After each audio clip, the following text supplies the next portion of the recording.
Hello my dear students. In this video lecture I am explaining about the concept of supply. In the last video lecture I am already explained the meaning of supply. Supply means the various amount of product offered for sale in different level of price. That is known as supply. Supply means in a particular price how much of product is offered by the seller in a given market. That is known as supply. In this class, I am trying to explaining about the difference between stock and the supply. Stock and supply are two different concepts. Supply means the total amount of product is ready for sale by the seller in a particular place. But the stock is quite different. For the sake of better understanding in between the difference between supply and stock, in this video lecture I am trying to explain some important things. Stock refers to the entire amount of commodity, that held by the seller at the same particular point of time. Stock means the stock refers to the entire amount of a commodity, that is held by the seller, for offered held by the seller before selling the product. Before selling the product, a given producer who has some amount of product, that is known as stock. Stock is yet to be marketed. Stock is nothing but it is yet to be marketed. Some amount of product is to be produced. It is not even marketed. It is ready for market, but he is not able to selling the product. He is not able to marketing the product. He is producing the product. He kept aside. That is known as stock. Stock is nothing but the amount of product produced and prepared for sale, but is yet to be sold. That is yet to be sold, but it is prepared for sale. That is known as stock. Stock is nothing but the amount of product that is produced and prepared for sale. That is known as stock. But on the other hand, supply means the amount of product or a part of stock that is offered for sale. The part of the stock is offered for sale in a given price, in a given point of time. That is known as supply. Supply is nothing but it is a part of stock. Supply is the part of stock. Some portion of the stock that is ready to sell, that is prepared for ready to sell in a particular time and particular price. That is known as supply. Supply is a part of stock. The stock is the total amount of product produced by the seller and prepared for marketing. That is known as stock. On the other hand, supply is a part of stock. Supply is a part of stock that is a given seller is ready for or offer for sale in a given point of time in a given price. That is known as supply. ಆತ್ಮೀಯ ವಿದ್ಯಾರ್ಥಿಗಳೇ, JCBM ಕಾಲೇಜಿನ YouTube ಚಾನಲ್ಗೆ ಮತ್ತೊಮ್ಮೆ ನಿಮ್ಮನ್ನು ಸ್ವಾಗತಿಸ್ತಾ ಇದ್ದೇನೆ. ಈ ಒಂದು ತರಗತಿಯಲ್ಲಿ ಮುಖ್ಯವಾಗಿ ನಿಮಗೆ ಈ ಪೂರೈಕೆಗೆ ಸಂಬಂಧಪಟ್ಟಂತೆ ಕೆಲವಾರು ಪ್ರಮುಖ ವಿಷಯಗಳನ್ನು ನಾನು ಹೇಳಲಿಕ್ಕೆ ಇಚ್ಛೆ ಪಡ್ತೇನೆ.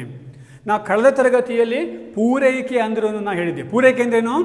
ಯಾವುದೇ ಒಂದು ನಿರ್ದಿಷ್ಟವಾದ ಬೆಲೆಯಲ್ಲಿ ನಿರ್ದಿಷ್ಟವಾದ ಕಾಲದ ಅವಧಿಯಲ್ಲಿ ಒಬ್ಬ ಉತ್ಪಾದಕನು ಅಥವಾ ದೇಶದಲ್ಲಿರುವ ಎಲ್ಲ ಉತ್ಪಾದಕರು ಸರಕುಗಳನ್ನು ಮಾರುಕಟ್ಟೆಗೆ ಮಾರಾಟ ಮಾಡಲು ಬರುವಂಥದ್ದು ಅಥವಾ ತರುವಂಥದ್ದು, ಅದಕ್ಕೆ ನಾವು ಪೂರೈಕೆ ಅಂತ ಹೇಳ್ತೇವೆ. ಪೂರೈಕೆ ಅಂತ ಹೇಳಿದರೆ ಒಬ್ಬ ಉತ್ಪಾದಕ ಸರಕನ್ನು ಉತ್ಪಾದನೆ ಮಾಡಿ ನಿರ್ದಿಷ್ಟವಾದ ಬೆಲೆಯಲ್ಲಿ ನಿರ್ದಿಷ್ಟವಾದ ಕಾಲದ ಅವಧಿಯಲ್ಲಿ ನಿರ್ದಿಷ್ಟವಾದ ಪ್ರಮಾಣದಲ್ಲಿ ಮಾರುಕಟ್ಟೆಗೆ ಒದಗಿಸುವಂಥದ್ದು. ಪೂರೈಕೆ ಅಂತ ಹೇಳಿದರೆ ಮಾರುಕಟ್ಟೆಗೆ ಒದಗಿಸುವಂಥ ಕ್ರಿಯೆ. ಯಾವ ಒದಗಿಸುವಂಥದ್ದು? ನಿರ್ದಿಷ್ಟವಾದ ಬೆಲೆಯಲ್ಲಿ ನಿರ್ದಿಷ್ಟವಾದ ಕಾಲದಲ್ಲಿ ನಿರ್ದಿಷ್ಟವಾದ ಪ್ರಮಾಣದಲ್ಲಿ. ಅದನ್ನು ನಾವು ಪೂರೈಕೆ ಅಂತ ಹೇಳ್ತೀವಿ. ನಿರ್ದಿಷ್ಟವಾದ ಕಾಲದಲ್ಲಿ, ನಿರ್ದಿಷ್ಟವಾದಂಥ ಪ್ರಮಾಣದಲ್ಲಿ, ನಿರ್ದಿಷ್ಟವಾದಂಥ ಬೆಲೆಯಲ್ಲಿ ಸರಕುಗಳನ್ನು ಮಾರುಕಟ್ಟೆಗೆ ಒದಗಿಸುವಂಥ ಕ್ರಿಯೆಗೆ ನಾವು ಪೂರೈಕೆ ಅಂತ ಹೇಳ್ತೇವೆ, ಪೂರೈಕೆ ಅಂತ ನಾವು ಕರಿತೇವೆ. ಇವತ್ತಿನ ತರಗತಿಯಲ್ಲಿ ಮುಖ್ಯವಾಗಿ ನಾನು ಪೂರೈಕೆಗೂ ಮತ್ತು ಸಂಗ್ರಹಕ್ಕೂ ಏನಾದರೂ ವ್ಯತ್ಯಾಸ ಇದೆಯೇ ಅಂತ ನೋಡಬೇಕು. ನಾವು ಪೂರೈಕೆಯನ್ನು ಸರಿಯಾಗಿ ಅರ್ಥ ಮಾಡ್ಕೋಬೇಕಾದ್ರೆ ಪೂರೈಕೆಗೂ ಮತ್ತು ಸಂಗ್ರಹಕ್ಕೂ ಇರುವಂತಹ ವ್ಯತ್ಯಾಸವನ್ನು ನಾವು ಅರ್ಥ ಮಾಡ್ಕೋಬೇಕು. ಮೊದಲಿಗೆ ನಾವು ಸಂಗ್ರಹ ಅಂದರೆ ಏನು ತಿಳ್ಕೊಳ್ಳುವ. ಸಂಗ್ರಹ ಅಥವಾ ಸ್ಟಾಕು. ಸಂಗ್ರಹ ಅಂತೇಳಿದರೆ ಒಬ್ಬ ಉತ್ಪಾದಕನು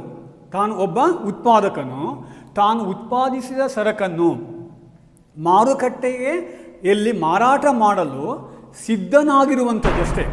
ಮಾರುಕಟ್ಟೆಯಲ್ಲಿ ಮಾರಾಟ ಮಾಡಲಿಕ್ಕೆ ಆತ ಸಿದ್ಧನಾಗಿದ್ದಾನೆ, ಮಾರಾಟ ಮಾಡಿಲ್ಲ, ಬೆಲೆ ನಿಗದಿ ಆಗಿಲ್ಲ, ಪ್ರಮಾಣ ನಿಗದಿ ಆಗಿಲ್ಲ, ಅದಕ್ಕೆ ನಾವು ಅದಕ್ಕೆ ನಾವು ಸಂಗ್ರಹ ಅಂತ ಕರಿತೇವೆ. ಸಂಗ್ರಹ ಅಂತ ಹೇಳಿದರೆ ನಿರ್ದಿಷ್ಟವಾದಂತಹ ಯಾವುದೇ ಬೆಲೆ ನಿಗದಿ ಆಗಲಿಲ್ಲ, ಎಷ್ಟು ಪ್ರಮಾಣದಲ್ಲಿ ಮಾರಾಟ ಮಾಡಬೇಕು ನಿಗದಿ ಆಗಿಲ್ಲ, ಒಬ್ಬ ಉತ್ಪಾದಕ ಸರಕನ್ನು ಉತ್ಪಾದನೆ ಮಾಡಿದ್ದಾನಷ್ಟೇ, ಉತ್ಪಾದನೆ ಮಾಡಿ ಮಾರುಕಟ್ಟೆಗೆ ತರಲಿಕ್ಕೆ ಸಜ್ಜುಗೊಳಿಸ್ತಾ ಇದ್ದಾನೆ, ಅದಕ್ಕೆ ನಾವು ಸಂಗ್ರಹ ಅಂತ ಕರಿತೇವೆ. ಸಂಗ್ರಹ ಅಂದರೆ ಮಾರುಕಟ್ಟೆಯಲ್ಲಿ ಮಾರಾಟಕ್ಕೆ ಸಜ್ಜುಗೊಂಡಿರುವಂತಹ ಸರಕಿನ ಗಾತ್ರ. ಮಾರುಕಟ್ಟೆಯಲ್ಲಿ ಮಾರಾಟಕ್ಕೆ ಸಜ್ಜುಗೊಂಡಿರುವಂತಹ ಸರಕಿನ ಗಾತ್ರಕ್ಕೆ ನಾವು ಸಂಗ್ರಹ ಅಂತ ಹೇಳ್ತೇವೆ. ಆ ಗಾತ್ರಕ್ಕೆ ನಾವು ಇವತ್ತು ಕೂಡ ಬೆಲೆ ನಿಗದಿ ಆಗಲಿಲ್ಲ, ಅಥವಾ ಎಷ್ಟು ಪ್ರಮಾಣದಲ್ಲಿ ಮಾರಾಟ ಮಾಡಬೇಕು ಅಂತ ನಿಗದಿ ಆಗಿಲ್ಲ, ಹಾಗೆ ಯಾವ ಸಮಯದಲ್ಲಿ ಮಾರಾಟ ಮಾಡಬೇಕು ಅಂತೇಳೋದು ಕೂಡ ನಿಗದಿ ಆಗಿಲ್ಲ. ಹಾಗಾಗಿ ಸಂಗ್ರಹ ಅಂತೇಳೋದು ಏನಾಗುತ್ತೆ, ಒಂದು ವಿಶಾಲವಾದಂಥ ಅರ್ಥವನ್ನು ಪಡೆದಂತಹ ಒಂದು ಪರಿಕಲ್ಪನೆ ಆಗಿದೆ. ಹಾಗಾದರೆ ಪೂರೈಕೆ ಅಂದ್ರೇನು? ಪೂರೈಕೆ ಅಂತೇಳೋದು, ಪೂರೈಕೆ ಎಂಬುದು ಸಂಗ್ರಹದ ಒಂದು ಭಾಗ. ಪೂರೈಕೆಯು ಸಂಗ್ರಹದ ಒಂದು ಭಾಗವಾಗಿರುತ್ತದೆ. ಪೂರೈಕೆಯು ಸಂಗ್ರಹದ ಒಂದು ಭಾಗವಾಗಿದ್ದು ಅದನ್ನು ನಿರ್ದಿಷ್ಟವಾದ ಬೆಲೆಯಲ್ಲಿ, ನಿರ್ದಿಷ್ಟವಾದ ಪ್ರಮಾಣದಲ್ಲಿ ಅಥವಾ ನಿರ್ದಿಷ್ಟವಾದ ಸಮಯದಲ್ಲಿ ಮಾರುಕಟ್ಟೆಗೆ ಒದಗಿಸಲಿಕ್ಕೆ ಒಬ್ಬ ಉತ್ಪಾದಕ ತಯಾರಿರ್ತಾನೆ. ಅದಕ್ಕೆ ಅಥವಾ ಮಾರುಕಟ್ಟೆಗೆ ಪೂರೈಕೆ ಮಾಡಲಿಕ್ಕೆ, ಒದಗಿಸಲಿಕ್ಕೆ ತಯಾರಿರ್ತಾನೆ, ಅದಕ್ಕೆ ನಾವು ಪೂರೈಕೆ ಅಂತ ಹೇಳ್ತೇವೆ. ಪೂರೈಕೆ ಎಂಬುದು ಸಂಗ್ರಹದ ಒಂದು ಭಾಗ. ಪೂರೈಕೆಯು ಸಂಗ್ರಹದ ಒಂದು ಭಾಗವಾಗಿದ್ದು ಈ ಭಾಗವನ್ನು ನಿರ್ದಿಷ್ಟವಾದ ಬೆಲೆಯಲ್ಲಿ, ನಿರ್ದಿಷ್ಟವಾದಂತಹ ಕಾಲದಲ್ಲಿ, ನಿರ್ದಿಷ್ಟವಾದಂತಹ ಪ್ರಮಾಣದಲ್ಲಿ ಮಾರುಕಟ್ಟೆಗೆ ಒದಗಿಸ್ತಾನೆ. ಆ ಪ್ರಕ್ರಿಯೆಗೆ ನಾವು ಪೂರೈಕೆ ಅಂತ ಹೇಳ್ತೇವೆ. ಫಾರ್ ಎಕ್ಸಾಂಪಲ್, ಈಗ ಇದನ್ನು ಪೂರೈಕೆಗೂ ಮತ್ತು ಸಂಗ್ರಹಕ್ಕೂ ಇರುವ ವ್ಯತ್ಯಾಸವನ್ನು ಅರ್ಥ ಮಾಡ್ಕೊಳ್ಳಲಿಕ್ಕೆ ನಾವು ಒಂದು ಪ್ರಮುಖವಾದ ಎಕ್ಸಾಂಪಲ್ ನೋಡುವ. ಫಾರ್ ಎಕ್ಸಾಂಪಲ್, ಈಗ ಒಬ್ಬ ಉತ್ಪಾದಕ, A given producer who producing 100 quintals of wheat. 100 quintals of wheat is to be produced by a producer. 100 quintal is a total amount of wheat produced by a producer. It is yet to be marketed. He is prepared for selling. He is not able to decide the price. He is not able to mention the time. That is known as stock. 100 quintals of rice is produced by the producer. That is known as stock.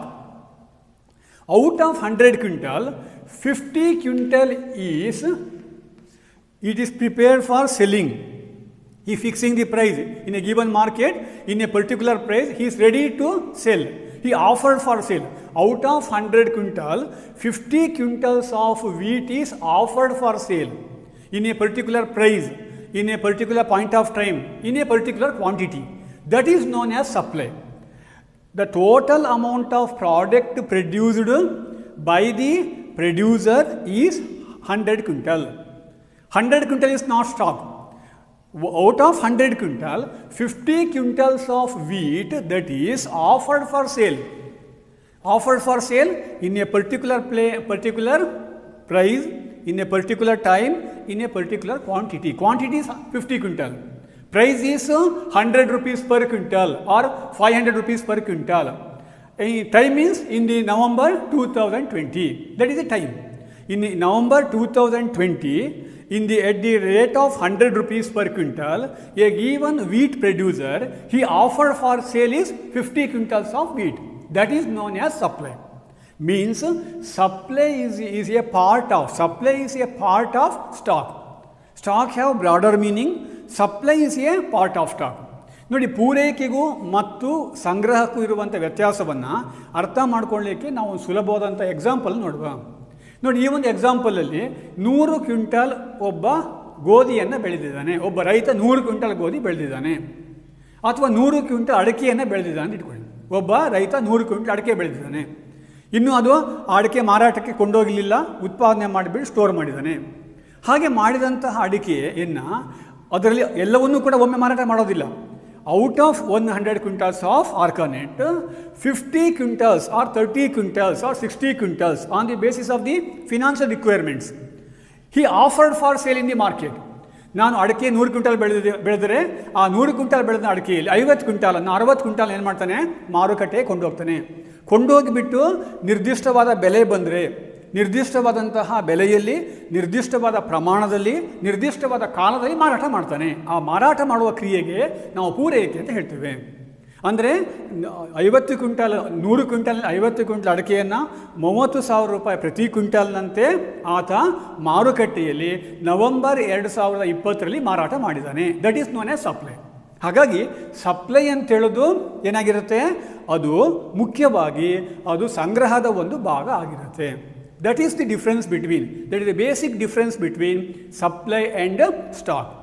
Stock is a entire production produced by the entire product produced by the producer. But the supply is a part of the product produced by a producer. That is the difference between the supply and the stock. Then the next important concept in connection with your syllabus, that is known as factor affecting on supply. Supply is influenced by so many factors. The total amount of product offered for sale by the producer, that is influenced by so many factors. We are trying to explaining one by one in a brief way. The first and foremost factor, that is the price. Price is one of the prime factor which decide the supply of the product. Supply of a product is influenced by so many factors. It is determined by so many factors. One of the important factor, that is the price. ಅಂದರೆ ಈಗ ನಾವು ಪೂರೈಕೆ ಮತ್ತು ಸಂಗ್ರಹದ ವ್ಯತ್ಯಾಸವನ್ನು ಅರ್ಥ ಮಾಡಿಕೊಂಡ ನಂತರ ಮುಂದಿನ ಹಂತದಲ್ಲಿ ನಾವೇನು ಮಾಡಬೇಕು, ಈ ಯಾವ ಪೂರೈಕೆಯ ಮೇಲೆ ಯಾವ ಯಾವ ಅಂಶಗಳು ಪ್ರಭಾವವನ್ನು ಬೀರ್ತವೆ ಅಥವಾ ಇದನ್ನು ಪೂರೈಕೆಯನ್ನು ನಿರ್ಧರಿಸುವ ಅಂಶಗಳು ಅಂತ ಹೇಳ್ಬೋದು. ಪೂರೈಕೆಯನ್ನು ನಿರ್ಧರಿಸುವ ಅಂಶಗಳು, ಪೂರೈಕೆಯನ್ನು ಅನೇಕ ಅಂಶಗಳು ನಿರ್ಧರಿಸ್ತವೆ. ಅವು ಯಾವುದೋ ಅಂತ 1 by 1 ನಾವೀಗ ನಿಮಗೆ ಸಂಕ್ಷಿಪ್ತವಾಗಿ ಅದನ್ನು ವಿವರಿಸುವ. ಮೊದಲನೇದು ಬೆಲೆ. ಯಾವುದೇ ಒಂದು ಸರಕಿನ ಪೂರೈಕೆಯನ್ನು ನಿರ್ಧರಿಸುವಂಥ ಬಹಳ ಪ್ರಮುಖವಾದ ಅಂಶ ಬೆಲೆ. ಬೆಲೆ ಹೆಚ್ಚಿದಾಗ ಪೂರೈಕೆ ಜಾಸ್ತಿ ಆಗುತ್ತೆ, ಬೆಲೆ ಕಡಿಮೆ ಇದ್ದಾಗ ಪೂರೈಕೆ ಕಡಿಮೆ ಆಗುತ್ತೆ. ಯಾವುದೇ ಒಂದು ಸರಕಿನ ಬೆಲೆ ಹೆಚ್ಚಾದ ಕೂಡಲೇ ತಾನು ಬೆಳೆದಂಥ ಉತ್ಪನ್ನದ ಹೆಚ್ಚು ಭಾಗವನ್ನು ಮಾರುಕಟ್ಟೆಗೆ ಕೊಂಡೋಗ್ತಾನೆ. ಬೆಲೆ ಕಡಿಮೆ ಇದ್ದಾಗ ಕಡಿಮೆ ಪ್ರಮಾಣದಲ್ಲಿ ಮಾರುಕಟ್ಟೆಗೆ ಸರಕನ್ನು ಕೊಂಡೋಗ್ತಾನೆ. ಹಾಗಾಗಿ price is the first and foremost factor. In the higher price a given producer who offer more product in the market. A lower price he offered for sale only a small proportion of that product. Means the prices of the product, that is one of the important determinants of supply. The second one is the seller's expectation about the price. The expectation of price, that is also one of the important factor. Seller who assume that in the near future course of time, the prices of a given commodity either increases or decreases. For example, an arkanate growers. Now that is arkanate season. The arkanate grower who assume that on the basis of his experience, on the basis of the availability of the arkanate in the market, he assumed that in a given market the arkanate price increases. He assumed that on the basis of his assumption, he assumed that the arkanate price increases. As a result of increasing the arkanate prices, that is assumed by the seller, he is selling the higher quantity of the product. In the near future, the given product price is declining. Now he sell more product. As against this, in the future course of time, the prices of the product is increases. In the near future, he is selling less now and kept more in the future course of time. Means the seller's expectation about the future. The seller's expectation about the future price. Future price means the prices of the commodity in the nearby future. That is also one of the important factor. ಪೂರೈಕೆ ನಿರ್ಧರಿಸುವಂಥ ಎರಡನೇ ಪ್ರಮುಖವಾದ ಅಂಶ ಅಂತ ಹೇಳಿದ್ರೆ ಭವಿಷ್ಯದ ನಿರೀಕ್ಷೆಗಳು. ಭವಿಷ್ಯದಲ್ಲಿನ ನಿರೀಕ್ಷೆಗಳು ಯಾವುದಕ್ಕೆ ಸಂಬಂಧಪಟ್ಟಂತೆ?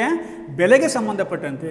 ಪ್ರತಿಯೊಬ್ಬ ಉತ್ಪಾದಕನೂ ಕೂಡ ತಾನು ಮಾರಾಟ ಮಾಡುವ ಸರಕಿಗೆ ಮುಂದೆ ಏನು ಬೆಲೆ ಬರ್ಬೋದು ಅಂತ ಆತ ನಿರೀಕ್ಷೆ ಮಾಡ್ತಾನೆ. ಆ ನಿರೀಕ್ಷೆ ಹೇಗೆ ಮಾಡ್ತಾನೆ?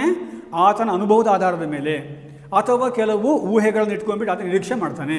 ಫಾರ್ ಎಕ್ಸಾಂಪಲ್, ಈಗ ಈ ವರ್ಷ ಉತ್ಪಾದನೆ ಕಡಿಮೆ ಇದೆ, ಅಂದರೆ ಉತ್ಪಾದನೆ ಕಡಿಮೆ ಇದೆ ಅಂದ ಕ್ಷಣ ಬೇಡಿಕೆ ಮೊದಲನಷ್ಟೇ ಇದ್ದರೆ ಆಟೋಮೆಟಿಕಲಿ ಬೆಲೆ ಹೆಚ್ಚಾಗುತ್ತೆ ಅಂತೇಳಿ ಆ ಥರ ನಿರೀಕ್ಷೆ ಆಗಿರುತ್ತೆ. ಆ ರೀತಿ ನಿರೀಕ್ಷೆಗಳೇನಿದೆಯಲ್ಲ, ಇದು ಕೂಡ ಒಂದು ಸರಕಿನ ಪೂರೈಕೆ ನಿರ್ಧಾರ ಮಾಡುತ್ತೆ. That is the second important thing. Third one is the nature of the good. The produced good, the nature of the produced good, that is also one of the important deciding factor. Either a product is a perishable good or not perishable good, or a durable good. On the basis of the nature of the product means either a product is a perishable good or a durable good. On the basis of this, the supply of the product is to be determined. Suppose the perishable good, like that, the milk, meat, fruits, etc., they are perishable in nature. In case of the perishable good, the given seller, he offered for sale in the early days because they are perishable in nature. In the near future course of time, the utility of that commodity is declining. That is sometimes it equals to zero. As a result of this, he sell the product in a given point of time. He is not able to stock the product, store the product for near future course of time. Some of the commodities are durable in nature. In case of durable of the quantity or durable nature of the product, he try to wait for the better price. That is one of the important factor. That is nature of the good. ಸರಕಿನ ಸ್ವಭಾವ ಇದೆಯಲ್ಲ, ಅದು ಕೂಡ ಬಹಳ ಪ್ರಮುಖವಾಗಿರುವಂಥ ಒಂದು ಅಂಶ. ಸರಕಿನ ಸ್ವಭಾವ. ಸರಕುಗಳಲ್ಲಿ ಎರಡು ರೀತಿ ಇರುತ್ತೆ. ಒಂದನೇದು ಬೇಗ ನಾಶ ಹೊಂದುವ ಸರಕುಗಳು, ಇನ್ನೊಂದು ಬಾಳಿಕೆ ಬರುವ ಸರಕುಗಳು. ನಾಶ ಹೊಂದುವ ಸರಕು ಒಂದು ಯಾವುದು? ಹಾಲು, ಮೊಟ್ಟೆ, ಮಾಂಸ, ಮೀನು, ಇವೆಲ್ಲವೂ ಕೂಡ ಬೇಗ ನಾಶ ಹೊಂದುವ ಸರಕುಗಳು, ಪೆರಿಷಬಲ್ ಗೂಡು. ಅವುಗಳ ಬೆಲೆ ಹೆಚ್ಚಾಗುವವರೆಗೆ ನಾವು ಯಾರೂ ಕೂಡ ಕಾಯಲಿಕ್ಕೆ ಬರೋದಿಲ್ಲ. ಹೂವನ್ನು ಬೆಳೆದಂಥ ಬೆಳೆಗಾರ ಆ ಹೂವಿಗೆ ಹೆಚ್ಚು ಬೆಲೆ ಬರುವವರೆಗೆ ವೆಯ್ಟ್ ಮಾಡೋ ಸ್ಥಿತಿಲಿ ಇರೋದಿಲ್ಲ. ಹಾಲನ್ನು ಉತ್ಪಾದನೆ ಮಾಡುವ ಉತ್ಪಾದಕ ಹೆಚ್ಚು ಬೆಲೆ ಬರುವವರೆಗೆ ಕಾಯಲಿಕ್ಕೆ ಬರೋದಿಲ್ಲ. ಹಾಗಾಗಿ ಅಂಥ ಸರಕಿನ ವಿಚಾರದಲ್ಲಿ ಆತ ಹೆಚ್ಚು ಬಾರ್ಗೇನ್ ಮಾಡಲಿಕ್ಕೆ ಸಾಧ್ಯ ಇಲ್ಲ. ಹಾಗೆ ಡ್ಯೂರೇಬಲ್ ಗೂಡ್ ಅಂದರೆ ಬಾಳಿಕೆ ಬರುವ ಸರಕು ಇರ್ತವೆ. ಫಾರ್ ಎಕ್ಸಾಂಪಲ್, ಅಡಿಕೆ ಇರ್ಬೋದು, ಭತ್ತ ಇರ್ಬೋದು, ಗೋಧಿ ಇರ್ಬೋದು, ರಾಗಿ ಇರ್ಬೋದು. ಇವುಗಳನ್ನು ನಾವು ವರ್ಷ 6 ತಿಂಗಳನ್ನ ಕಾಯಲಿಕ್ಕೆ ಬರುತ್ತೆ. ಬೆಳೆಗಳು ಉತ್ತಮ ಬೆಲೆ ಬರುವವರೆಗೂ ಕೂಡ ಕಾಯಲಿಕ್ಕೆ ಬರುತ್ತೆ, ವೆಯ್ಟ್ ಮಾಡಲಿಕ್ಕೆ ಬರುತ್ತೆ. ಹಾಗಾಗಿ ಸರಕಿನ ಸ್ವರೂಪವೂ ಕೂಡ ಈ ಒಂದು ಸರಕಿನ ಬೆಲೆ ನಿರ್ಧರಿಸುವಂಥ ಪ್ರಮುಖ ಅಂಶ ಆಗಿರುತ್ತೆ. ಅದು ಸರಕಿನ ಪ್ರಮಾಣವನ್ನು ಅದು ಪೂರೈಕೆ ನಿರ್ಧರಿಸುವಂಥ ಒಂದು ಪ್ರಮುಖವಾದ ಅಂಶ ಆಗಿರುತ್ತೆ. Next, transport condition. ಸಾರಿಗೆ ವ್ಯವಸ್ಥೆ ಹೇಗಿದೆ? If we have a better transport facilities, the supply of the commodities increases. So on the other hand, we have a poor quality of transportation, the supply of the product is declining. On the basis of the transport condition, the supply of the product is to be decided or determined. ಪೂರೈಕೆ ನಿರ್ಧರಿಸುವಂಥ ಮತ್ತೊಂದು ಪ್ರಮುಖವಾದ ಅಂಶ ಅಂತ ಹೇಳಿದ್ರೆ ಸಾರಿಗೆಯ ವ್ಯವಸ್ಥೆ ಹೇಗಿದೆ, ಸಾರಿಗೆ ಸ್ಥಿತಿಗತಿಗಳು. ಉತ್ತಮ ಸಾರಿಗೆ ವ್ಯವಸ್ಥೆ ಇದ್ದಾಗ ಜನ ಏನು ಮಾಡ್ತಾರೆ? ಹೆಚ್ಚು ಮಾರುಕಟ್ಟೆಗೆ ಸರಕನ್ನು ಪೂರೈಕೆ ಮಾಡ್ತಾರೆ. ಸಾರಿಗೆ ವ್ಯವಸ್ಥೆ ಉತ್ತಮ ಆಗಿಲ್ಲದೆ ಇದ್ದರೆ ತಾವು ಉತ್ಪಾದನೆ ಮಾಡೋ ಸರಕನ್ನು ಸ್ಟೋರ್ ಮಾಡ್ಕೋತಾರೆ, ಮನೆಯಲ್ಲೇ ಮಾರಾಟ ಮಾಡಲಿಕ್ಕೆ ಸಾಧ್ಯ ಆಗೋದೇ ಇಲ್ಲ. ಹಾಗಾಗಿ ಸಾರಿಗೆ ವ್ಯವಸ್ಥೆಯ ಲಭ್ಯತೆಯೂ ಕೂಡ ಯಾವುದೇ ಒಂದು ದೇಶದಲ್ಲಿ, ಯಾವುದೇ ಒಂದು ರಾಷ್ಟ್ರದಲ್ಲಿ ಪೂರೈಕೆ ನಿರ್ಧರಿಸುವಂಥ ಒಂದು ಅಂಶ ಆಗಿರುತ್ತೆ. The next one is the cost of production. The cost of production is nothing but the amount of cost incurred by the producer for producing the product. The cost of production in a very simple way, in a narrow sense, is the amount of product produced by the producer for producing a product. For producing the product is known as cost of production. Cost of production including so many things. For example, fixed cost, variable cost, etc. In this way, the cost of production is also one of the deciding factor. For example, cost of production is increasing day by day. A given producer, he is not able to produce more. Supply is less. On the other hand, in case of cost of production is less, the producer, they produce more and marketing more or supply more. For example, in case of Malnad region, because of the increasing the cost of production of paddy paddy growing is not easy task. It is a difficult task in Malnad region because of the cost of production is increasing day by day. As a result of this, supply of paddy in Malnad region is very less. Means on the basis of the cost of production, the supply of the product is to be decided. ಅಂದರೆ ಪೂರೈಕೆ ನಿರ್ಧರಿಸುವಂಥ ಮತ್ತೊಂದು ಪ್ರಮುಖವಾದ ಅಂಶ ಅಂದರೆ ಉತ್ಪಾದನಾ ವೆಚ್ಚ. ಉತ್ಪಾದನಾ ವೆಚ್ಚ ಅಂದೇನು? ಉತ್ಪಾದನೆಗೆ ತಗುಲುವಂಥ ವೆಚ್ಚ. ಉತ್ಪಾದನೆಗೆ ತಗುಲುವಂಥ ವೆಚ್ಚ ಯಾವುದಿರ್ತವೆ? ಸ್ಥಿರ ವೆಚ್ಚ, ಬದಲಾಗುವ ವೆಚ್ಚ, ಇವೆಲ್ಲ ಇರ್ತವೆ. ಇದನ್ನು ಮುಂದಿನ ತರಗತಿ ನಿಮಗೆ ಹೇಳ್ತೀವಿ. ಈ ಉತ್ಪಾದನಾ ವೆಚ್ಚ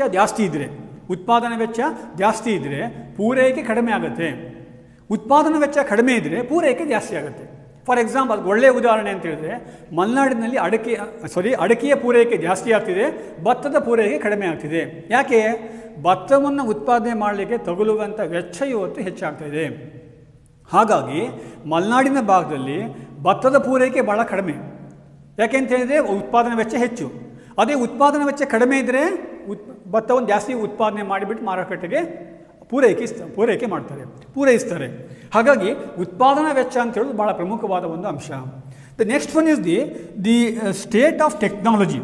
The amount of technology, the level of technology is to be used for producing the product. The state of technology means what type of technology is to be adopted for producing the product. That is also one of the important factor. The state of technology means what type of technology is to be used for producing the product. A producer who using the modern technology, he produce more, he sell more in the market. And on the other hand, a producer who adopt age-old technology, he produce less, he offered for sale is also very less. On the basis of the state of technology, the supply is to be decided. ಪೂರೈಕೆ ನಿರ್ಧರಿಸುವಂಥ ಮತ್ತೊಂದು ಪ್ರಮುಖವಾದ ಅಂಶ ಯಾವುದು ಅಂತ ಹೇಳಿದರೆ, ಇಲ್ಲಿ ತಂತ್ರಜ್ಞಾನದ ಮಟ್ಟ. ನಾವು ಯಾವ ತಂತ್ರಜ್ಞಾನವನ್ನು ಬಳಕೆ ಮಾಡ್ತಾ ಇದ್ದೇವೆ, ಆಧುನಿಕ ತಂತ್ರಜ್ಞಾನ ಬಳಕೆ ಮಾಡ್ತಿದ್ದೀವೋ ಅಥವಾ ಪುರಾತನ ಕಾಲದ ತಂತ್ರಜ್ಞಾನವನ್ನು ಬಳಕೆ ಮಾಡ್ತಿದ್ದೀವೋ ಎಂಬುದರ ಆಧಾರದ ಮೇಲೆ ಪೂರೈಕೆ ನಿರ್ಧಾರ ಆಗುತ್ತೆ. ಸಪೋಸ್ ನಾವೀಗ ಆಧುನಿಕ ತಂತ್ರಜ್ಞಾನವನ್ನು ಬಳಕೆ ಮಾಡ್ತಾ ಇದ್ದರೆ ಪೂರೈಕೆ ಏನಾಗುತ್ತೆ? ಹೆಚ್ಚಾಗುತ್ತೆ. ಉತ್ಪಾದನೆ ಹೆಚ್ಚಾಗುತ್ತೆ, ಪೂರೈಕೆ ಹೆಚ್ಚಾಗುತ್ತೆ. ನಾವು ಪುರಾತನ ಕಾಲದ ತಾಂತ್ರಿಕತೆ ಬಳಸ್ತಾ ಇದ್ದರೆ ಪೂರೈಕೆ ಕಡಿಮೆ, ಉತ್ಪಾದನೆಯೂ ಕಡಿಮೆ ಆಗಿರುತ್ತೆ. ಹಾಗಾಗಿ ತಂತ್ರಜ್ಞಾನವೂ ಕೂಡ ಬಹಳ ಪ್ರಮುಖವಾದ ಒಂದು ಅಂಶ. The last one is the government policy. The policy of the government towards the production, that is also one of the important deciding factor. Sometimes government who adopt government to given some policy, those policies are encouraging to produce more. For example, government granting subsidies, government granting incentives to the producer. As a result of this, a producer who produce more and marketing more. On the other hand, government is not able to adopt the favorable policy to produce the product, the supply of the product is declining.